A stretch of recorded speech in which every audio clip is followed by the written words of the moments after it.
हरे कृष्णा दोस्तों, कैसे हैं आप सब? ठीक ठाक, बढ़िया। चलो, बहुत अच्छी बात है। ठीक ठाक रहिए, बढ़िया रहिए, और मैं भी अच्छी हूँ। जैसा कि आप सबको पता है, इस समय जो बातचीत हो रही है वो महाभारत, जो कि महाकाव्य है, महर्षि वेद व्यास द्वारा रचित है। इसमें आने वाले अनेक पात्रों के बारे में हो रही है। महाभारत में आने वाले अनेक पात्रों में से कुछ पात्रों के बारे में चर्चा हो चुकी है, कुछ के बारे में अभी हो रही है, और कुछ के बारे में आगे होगी। आज जिस पात्र के बारे में चर्चा होने वाली है वो है घटोत्कच, जो कि राक्षस प्रजाति से हैं। इनके पिता का नाम भीम व माता का नाम हिडम्बा है। इनका जन्म कैसे हुआ, इस बारे में चर्चा होगी। और महाभारत के महत्वपूर्ण पात्रों में से ये एक हैं, तो ये किस तरीके से महत्वपूर्ण है, इस बारे में चर्चा करनी है। युद्ध में इनका बहुत बड़ा योगदान है। महाभारत का जब युद्ध होता है उसमें घटोत्कच बहुत अच्छे से, बहुत वीरता के साथ युद्ध करते हैं। एंड जब इनकी मृत्यु होती है तब मरते मरते भी ये कौरवों की एक अच्छी सेना को नष्ट करते हुए ही अपने प्राण त्यागते हैं। तो इन्हीं के बारे में चर्चा होने वाली है। बट वीडियो स्टार्ट करने के पहले मैं वही पुरानी बात बोलूँगी कि अगर आपने चैनल सब्सक्राइब नहीं किया है तो प्लीज़ कर दो। वीडियो पसंद आए तो लाइक कमेंट शेयर कर देना। चैनल ज़रूर सब्सक्राइब कर देना। ये चैनल सब्सक्राइब करने में कुछ नहीं जाता, एकदम फ्री होता है, फ्री ऑफ कॉस्ट होता है, तो कर दिया करो, क्या ही जाएगा। तो स्टार्ट करते हैं घटोत्कच के बारे में। वरना वक्त से चलने के बाद कुंती व उनके पांचों पुत्र एक ऐसे वन में पहुंच जाते हैं जहां पे एक नरभक्षी राक्षस रहता था, जिसका नाम था हिडिम्ब। वन में जब उसे मनुष्यों की सुगंध आती है तब वो अपनी बहन हिडिम्बा को आदेश देता है कि उसके भोजन का प्रबंध किया जाए व उन मनुष्यों को उसके भोजन के लिए उसके पास लाया जाए। अब हिडिम्बा चलती है मनुष्यों को लाने के लिए। हिडिम्बा जब आती हैं और वो भीम को देखती हैं तो भीम को देख के वो मोहित हो जाती हैं। भीम अच्छे खासे लंबे चौड़े थे, ताकत उनमें बहुत थी। हिडिम्बा जब देखती हैं भीम को तो ये मोहित होती हैं। अब वो भीम को बचाना चाहती थी अपने भाई से। वो नहीं चाहती थी कि वो भोजन के रूप में भीम को और उनके परिवार को अपने भाई के सामने प्रस्तुत करें। दूसरी साइड जो हिडिम्ब था वो बहुत देर से वेट कर रहा होता है कि हिडिम्बा को गया काफ़ी टाइम हो गया, वो अभी तक लौट के क्यों नहीं आई, चलो चलते देखते हैं। जब वो आता है और देखता है तो वो देखता है कि जो हिडिम्बा है वो भीम से बातचीत कर रही है और बहुत सुंदर से वस्त्र पहने हैं, बहुत सुंदर सा रूप लिया है। तो पहले तो उसने ये सोचा, हिडिम्ब ने पहले ये सोचा कि अवश्य ही हिडिम्बा भीम को आकर्षित करने की कोशिश कर रही है। वो थोड़ी देर रुक जाता है। थोड़ी देर रुकने के बाद जब उसे एहसास होता है कि हिडिम्बा ऐसा कुछ नहीं करने वाली है, तो उसे हिडिम्बा के ऊपर बहुत ज़्यादा गुस्सा आता है और वो हिडिम्बा के ऊपर आक्रमण करने के लिए आता है। वहाँ दूसरी साइड हिडिम्बा और भीम के बीच में बातचीत चल रही होती है और वहाँ पे हिडिम्बा अपनी मन की बात भीम के सामने रखती हैं कि वो उनसे विवाह करना चाहती हैं। जैसे ही हिडिम्बा के ऊपर आक्रमण करता है, वहाँ पे आते हैं भीम हिडिम्बा को बचाने के लिए। अब हिडिम्ब व भीम के बीच में युद्ध स्टार्ट हो जाता है। युद्ध स्टार्ट होता है तो उससे थोड़ा शोरगुल होता है, जिस वजह से बाकी के पांडव यानी कि युधिष्ठिर, अर्जुन, नकुल, सहदेव व माता कुंती जाग जाते हैं और वो भी वहाँ पे आ जाते हैं। हिडिम्ब व भीम का युद्ध होता है। भीम हिडिम्ब को हरा देते हैं, मार देते हैं, और उसके बाद हिडिम्बा माता कुंती से अनुमति लेती हैं कि वो भीम से विवाह करना चाहती हैं, अपने मन की बात बताती हैं। माता कुंती व भैया युधिष्ठिर आज्ञा दे देते हैं कि ठीक है, तुम अगर भीम से विवाह करना चाहते हो तो तुम अवश्य करो, लेकिन हम एक शर्त वो रखते हैं। शर्त ये होती है कि दिन में तो भीम तुम्हारे साथ रहेंगे, लेकिन रात्रि को भीम को अपने भाइयों और अपनी माता के पास आना पड़ेगा। इस बात को लेके हिडिम्बा राजी हो जाती हैं। अब हिडिम्बा व भीम का विवाह हो जाता है। कुछ समय बाद भीम का अब भीम व हिडिम्बा का पुत्र होता है। जब पुत्र होता है तो उसका जो सिर था एकदम मटके जैसा था, घटोट।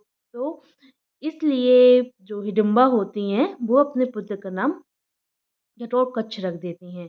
घटोत्कच क्योंकि उसकी माता एक राक्षस वंश से थी, इसलिए समान बच्चों के मुकाबले बहुत जल्दी जल्दी बढ़ता है, लंबा चौड़ा होता है। जो घटोत्कच था उसे सबका प्यार मिलता है, यानी कि माता कुंती का, अपने चाचा का, अपने ताऊ जी का, सबका प्यार मिलता है। लेकिन एक समय ऐसा भी आता है जब हिडिंबा को ये रियलाइज़ होता है कि अब भीम को आगे जाने देना चाहिए, तो वो आगे जाने के लिए भीम को बोल देती हैं कि अब आप अपनी माता और अपने भाइयों के साथ आगे जा सकते हैं। अब जब घटोत्कच को ये पता चलता है तो वो अपनी दादी से, अपने चाचा, सभी लोगों से आशीर्वाद लेता है। वह उनको वचन देता है कि जब भी उसकी ज़रूरत पड़ेगी आप उनको बुला लीजिएगा। यानी कि घटोत्कच बोलता है कि जब कभी भी आपको मेरी ज़रूरत पड़े आप मेरा नाम लेके पुकारना, मैं अवश्य आ जाऊँगा। द्रौपदी से विवाह के बाद जब पांडव अपने राज्य वापस आते हैं हस्तिनापुर, वहाँ पे धृतराष्ट्र जो होते हैं इनको एक खंडवप्रस्थ वन होता है उसको दे देते हैं। यानी कि जो राज्य था उसके 2 हिस्से हो जाते हैं। खंडवप्रस्थ वन युधिष्ठिर को दे दिया जाता है। इस वन को बहुत सुंदर सा नगर बनाते हैं युधिष्ठिर व उनके भाई बहुत मेहनत के साथ, और एक दिन वो राष्ट्रीय यज्ञ करते हैं। यज्ञ करने के बाद जो युधिष्ठिर होते हैं अपने सभी भाइयों को एक-एक दिशा की ओर भेज देते हैं। सहदेव जो थे वो दक्षिण की साइड जाते हैं। दक्षिण की साइड जाते हैं और अनेक राज्यों को अपने राज्य के साथ मिला लेते हैं। अब बात आती है श्रीलंका की। श्रीलंका क्योंकि समुद्र की उस साइड थी, इसलिए उसको क्रॉस कर पाना मुश्किल था। वहाँ पे सहदेव बुलाते हैं फिर से एक बार घटोत्कच को, और घटोत्कच को आदेश देते हैं कि वो श्रीलंका जाएँ और युधिष्ठिर महाराज का संदेश सुनाएँ। घटोत्कच को जैसे ही आदेश मिलता है वो श्रीलंका जाता है, क्योंकि जो घटोत्कच था वो एक राक्षस जाति से था, और राक्षस जाति के लिए समुद्र वगैरह पार करना यानी कि उड़ना बहुत आसान होता है। इसलिए वो तुरंत श्रीलंका जाता है। वह वहाँ पे युधिष्ठिर अपना परिचय देता है, वहाँ के राजा से मिलता है, वह युधिष्ठिर जी का समाचार सुनाता है। जब श्रीलंका में ये घटोत्कच पहुँचता है तो उसका बहुत अच्छे से स्वागत किया जाता है। वह वापस लौटते हुए युधिष्ठिर जी को, सॉरी, घटोत्कच को बहुत सारे उपहार दिए जाते हैं कि वो ये उपहार युधिष्ठिर जी को दे श्रीलंका की साइड से। घटोत्कच श्री राम के द्वारा बनाए गए राम सेतु को भी देखता है और बहुत आश्चर्य करता है कि कितने महान रहे होंगे जिन्होंने इतना अच्छा राम सेतु बनाया। जब पांडवों को दूत क्रिया में हरा दिया जाता है व उनके सारे राज्य को ले लिया जाता है और उनको 13 वर्ष का वनवास दे दिया जाता है, वहाँ भी घटोत्कच अपने चाचा और द्रौपदी जी की सेवा में उपस्थित होता है जब उसको बुलाया जाता है। जब सभी पांडव द्रौपदी जी के साथ वन में होते हैं, वन में वो भ्रमण करते हैं, वह उनको लोमस ऋषि एक होते हैं, उन्होंने आदेश दिया होता है कि आप लोग तीर्थ यात्रा करें। वह अर्जुन से कहा जाता है कि अगर युद्ध होता है तो उसके लिए अस्त्र-शस्त्र की आवश्यकता पड़ेगी, दिव्य अस्त्र-शस्त्र। उसके लिए तुम अवश्य तपस्या करो। तो अर्जुन तपस्या करने चले जाते हैं, और जो युधिष्ठिर, भीम, नकुल, सहदेव बचे थे द्रौपदी जी के साथ, उनसे बोलते हैं कि आप लोग तीर्थ यात्रा करिए।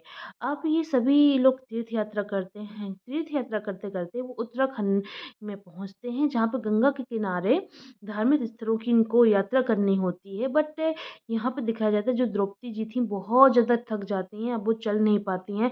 फिर से एक बार बुलाया जाता है घटोत्कच को। जब घटोत्कच आते हैं, वो द्रौपदी जी को अपने कंधे में बैठाते हैं, वह आगे की यात्रा करते हैं।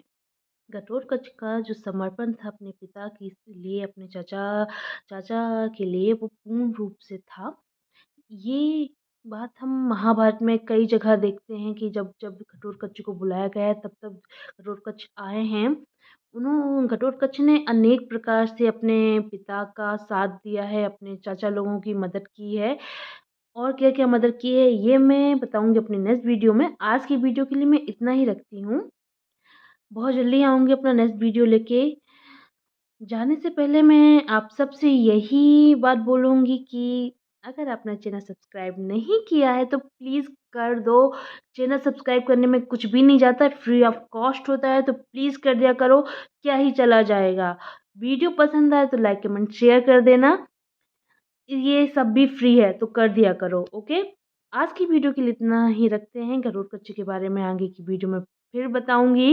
अपनी नेक्स्ट वीडियो में लेके आऊँगी कि घटोत्कच ने और क्या-क्या हेल्प की, युद्ध में किस तरीके से उस घटोत्कच ने मदद की है और किस तरीके से वो कौरवों की एक अक्षौहिणी सेना को मार देते हैं अकेले। ये सारी बातचीत होगी अब मेरे नेक्स्ट वीडियो में। अभी के लिए इतना ही रखते हैं। अभी तो जा रही हूँ, बट चैनल आप लोग ज़रूर सब्सक्राइब कर देना, भूलना नहीं। अभी के अभी कर दो, बाद में भूल जाओगे। अभी चलती हूँ। जय श्री कृष्णा।